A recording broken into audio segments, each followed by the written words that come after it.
तकलीफ होती है ज्योतिरादित्य सिंधिया को, एक तरफ पानीपत की तीसरी लड़ाई, महादजी सिंधिया का महान साम्राज्य, और दूसरी तरफ आपके 1857 के दौरान के पूर्वजों को याद करके बार बार एक तमगा दिया जाता है। जब आप जिस पार्टी में होते हैं, विपक्षी पार्टी वो टर्म इस्तेमाल करती है। जब आप कांग्रेस में थे तब शिवराज सिंह चौहान के नेतृत्व में बीजेपी बार बार 1857 को याद करती थी। अब आप भाजपा में हैं तो जयराम रमेश समेत तमाम कांग्रेसी नेता 24 कैरेट गद्दार, ये गद्दार वो गद्दार। और इन सब के बीच जब आप रानी लक्ष्मीबाई की समाधि पर जाते हैं तो वो अपने आप में एक बड़ी खबर बनती है। आपके जहन में क्या रहता है जब ये बार बार तुलनाएं आती हैं, ये टर्म इस्तेमाल किया जाता है? देखिए, जिन लोगों ने इतिहास पढ़ा नहीं हो, इतिहास की समीक्षा न की हो और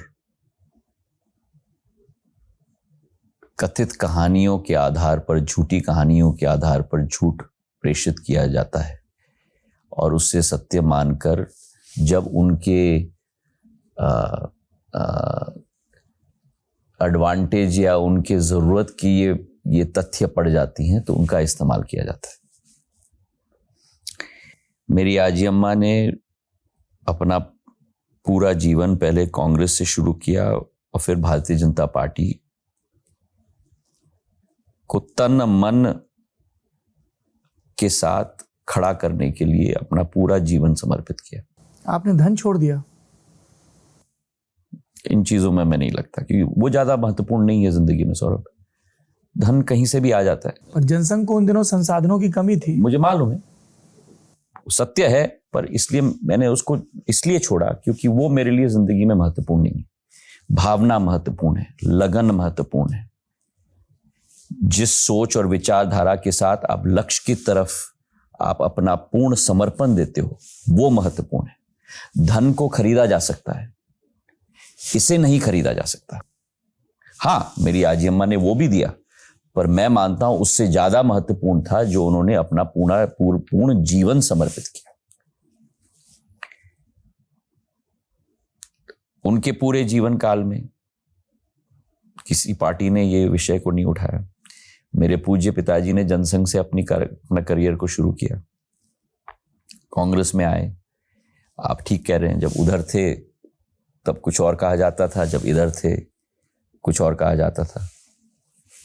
आज मुझे आश्चर्य है कि जब मैं उधर था तब ये जयराम रमेश जी और सब तो चुप थे। मेरे पूज्य पिताजी और मेरे बारे में क्या क्या कहते थे, वाहवाही करते थे। अब क्योंकि मैं इधर आ गया हूं तो मैं टारगेट बन गया हूं।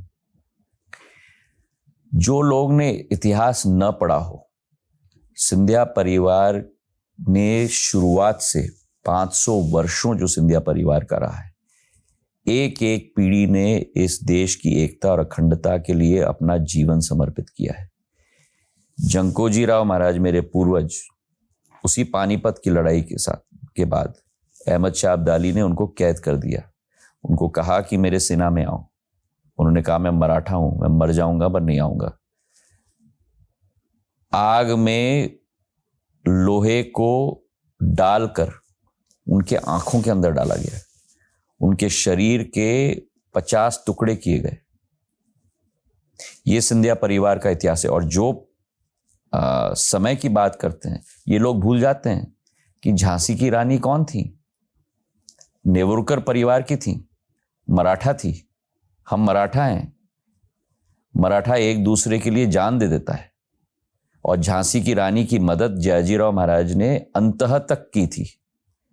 ब्रिटिश ने कहा था सेना का इस्तेमाल करने के लिए, उन्होंने कहा बिल्कुल नहीं, मेरी सेना का इस्तेमाल नहीं किया जाएगा। उनको हाउस अरेस्ट किया गया था, उनको जेल में डाला गया था जयाजीराव महाराज को। पूरी ग्वालियर का लश्कर और ग्वालियर पूरा ब्रिटिश ने कैप्चर कर लिया था। अंतः तक उन्होंने किया। वडगांव के लड़ाई तक मराठाओं ने अंग्रेज को शिकस्त दी है।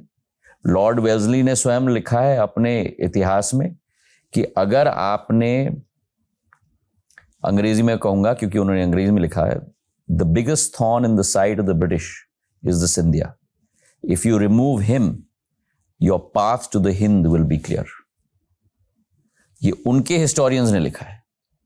पर जो लोग इतिहास पढ़ना नहीं चाहते, जो लोगों के लेंस ही झूठ से भरे हुए हैं, वो ये जरूर कहेंगे।